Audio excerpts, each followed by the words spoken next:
Hello. It has been a hectic schedule for the last 2 weeks or so, with coaching events, musicals, and one on one coaching that took a lot of time, and hence the delay in posting this video. Apologies for the same.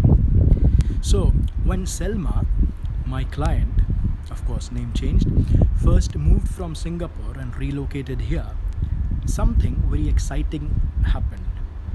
She got engaged. She was so excited about getting married within a year and needed to find a suitable wedding dress for herself.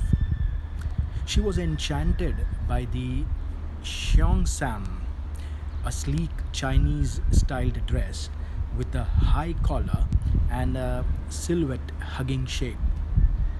She knew exactly where to find the bridal version of her dream dress, as she had walked by the shop many times since she had arrived here. Now, when she entered the shop, she was in awe of all the colors and designs of the dresses that hung in neat rows on each side of her.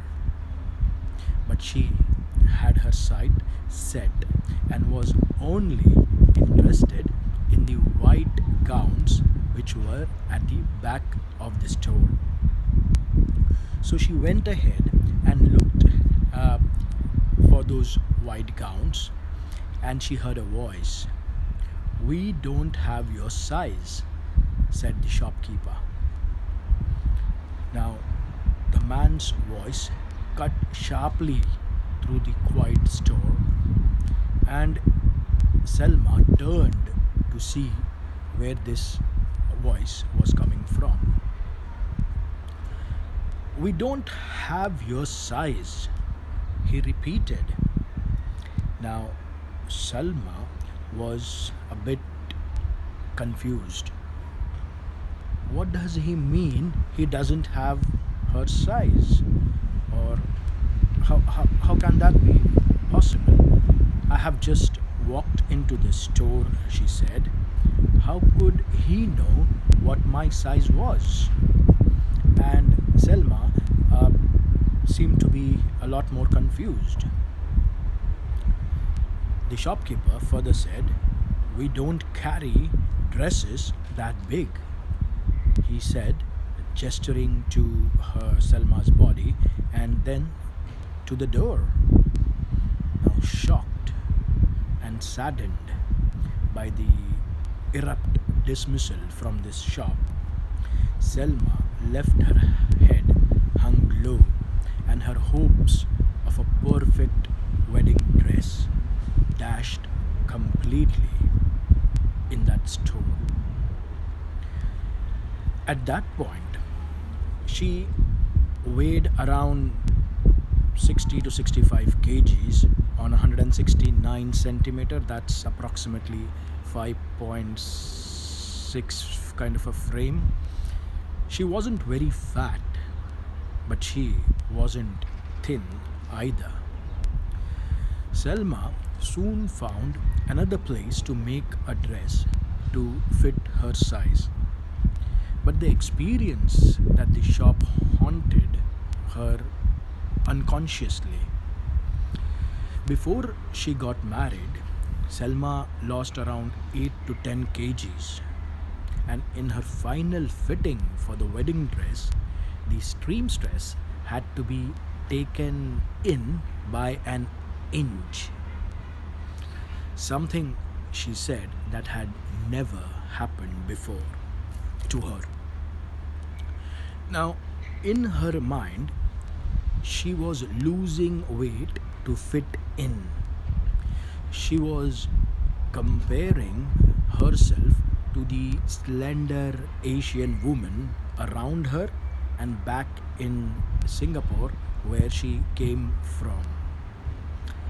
And Selma was trying to look more and more like them, so she would never have to hear those words again. Those words were, "We don't have your size." She knew she had gone too far when she started working part time as a model on the local television network.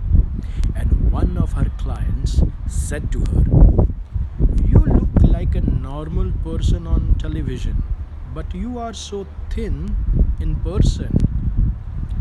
Her need to fit in and be accepted was taking its toll on her self image. Now, having said that, Selma signed up for NLP coaching with me and signed me up as her coach. Now, Selma learned about outcomes and ecology. She learned that she needed to have her own goals for how she looked instead of comparing and judging herself against anybody else. She also needed to make sure that her goals were ecological, meaning that they did not harm anyone around her and that she considered her loved ones and others when it came for her to meet her goals and put them together. Now, this was an interesting story about Selma because after this NLP session, Selma stopped comparing herself to the Asian women around her and chose her own goals for her body. Now, this time she chose goals around flexibility, strength, and endurance rather than focusing on losing weight or decreasing her size. Her new goals also fit with her with the ones with her husband, and they were able to share get fit activities together. uh, NLP coaching sessions taught Selma the importance of having her own goals for herself. She learned to have goals that fit her in her own environment rather than putting up goals and targets for someone else's environment, which is most important for you and for me alike. And once you do that, you build on your self confidence. You keep on increasing in your confidence level because you are now comfortable in your own environment. The shop she first went into to get her wedding dress is long gone.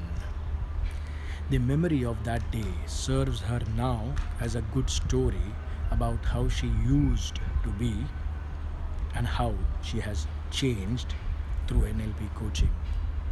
The lessons of NLP and outcomes, ecology, and environment live on. Next week, my tip is on how Sophia reprogrammed her reaction to her husband's small criticisms. Do stay tuned in to know more about Sophia and her story. And in the meanwhile, do like, share, and ask your friends to join this group, NLP Masterminds Doha, if they would like to know more about NLP techniques that changed lives. Thank you. See you soon.